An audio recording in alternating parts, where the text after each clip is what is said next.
Hello നമസ്കാരം. ഇന്നത്തെ video അല്ലേ ഷാർപ്പ് ടേണിങ്സിൽ നമ്മൾ എങ്ങനെ സ്റ്റിയറിംഗ് വളയ്ക്കണം. നമ്മളെ നാട്ടിൽ വണ്ടി ഓടിക്കുന്ന ആളുകളാണെങ്കിൽ കൂടുതലും ഒരു കൈ കൊണ്ട് മാത്രം വണ്ടി ഓടിച്ച് ശീലിച്ചിട്ട് ഇവിടെ വന്ന് രണ്ട് കൈ യൂസ് ചെയ്യാൻ പറയുമ്പോൾ ഒരു ഭയങ്കര ടാസ്ക് ആയിട്ടാണ് അവർക്ക് ഫീൽ ചെയ്യുന്നത്.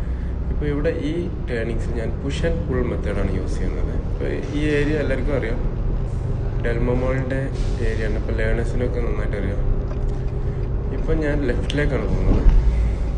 അപ്പോൾ എനിക്ക് ലെഫ്റ്റ് യൂസ് ചെയ്തു, ലൈൻ ചേഞ്ച് ചെയ്തു. ഇനി ഒന്നുകൂടി ചേഞ്ച് ചെയ്യണം, ഒന്നുകൂടി ചേഞ്ച് ചെയ്തു. എക്സിൻ ലെഫ്റ്റ് ലൈനിലെത്തി. അപ്പോൾ ഇവിടെ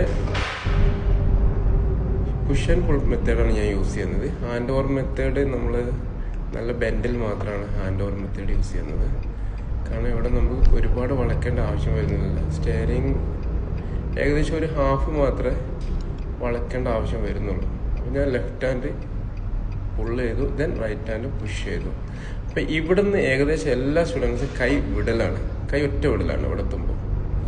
അപ്പോൾ ആ രീതിയിൽ കൈ വിടേണ്ട ആവശ്യമില്ല, ജസ്റ്റ് പുൾ ചെയ്താൽ മതി. ഇപ്പോൾ ഈ വീഡിയോ കണ്ടു കഴിഞ്ഞാൽ നിങ്ങൾക്ക് മനസ്സിലാവും എങ്ങനെ സ്റ്റഡി ആക്കണം. സ്റ്റഡി ആക്കുന്ന സമയത്ത് ഏകദേശം ഒരു 98% സ്റ്റുഡൻസും സ്റ്റിയറിംഗ് മൊത്തമായിട്ട് വിടും.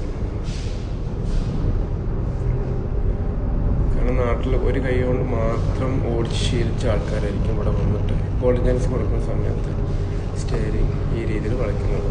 അപ്പോൾ ഞാൻ ലെഫ്റ്റിലേക്കാണ് പോകുന്നത്. അപ്പോൾ ഞാൻ ലെഫ്റ്റ് ഹാൻഡ് പുൾ ചെയ്യാണ്, ദെൻ റൈറ്റ് ഹാൻഡ് പുഷ് ചെയ്യാം. ലെഫ്റ്റ് ഹാൻഡ് പുൾ ചെയ്തു, ദെൻ റൈറ്റ് ഹാൻഡ് പുഷ് ചെയ്തു. ഇതാണ് ബെസ്റ്റ് മെത്തേഡ്.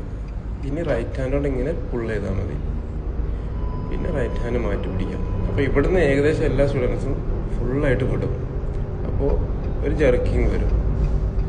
അപ്പം അത് ശരിയായ മെത്തേഡല്ല. ഓക്കെ, ഞാൻ റൈറ്റിലേക്കാണ് പോകുന്നത്.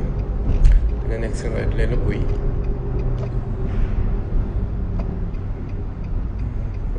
ഇവിടെ വെരി ഇമ്പോർട്ടൻ്റ് ആണ്, ക്വസ്റ്റ്യൻസ് ഉണ്ടാവും, ശ്രദ്ധിക്കണം.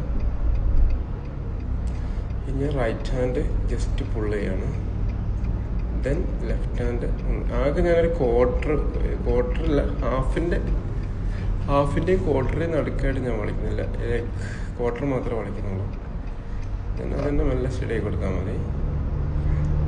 വെരി ഇമ്പോർട്ടൻ്റ് ഏരിയയാണ്. മിററൊക്കെ നന്നായിട്ട് ചെക്ക് ചെയ്യണം. അപ്പോൾ അതിനെക്കുറിച്ച് ഞാനിപ്പോൾ പറയുന്നില്ല, ഞാൻ സ്റ്റിയറിങ്ങിനെ കുറിച്ച് മാത്രമായിട്ട് പറയുന്നത്. ഓക്കെ, ഇനി റൈറ്റിലേക്കാണ്. I am going to right. Right hand കൊണ്ട്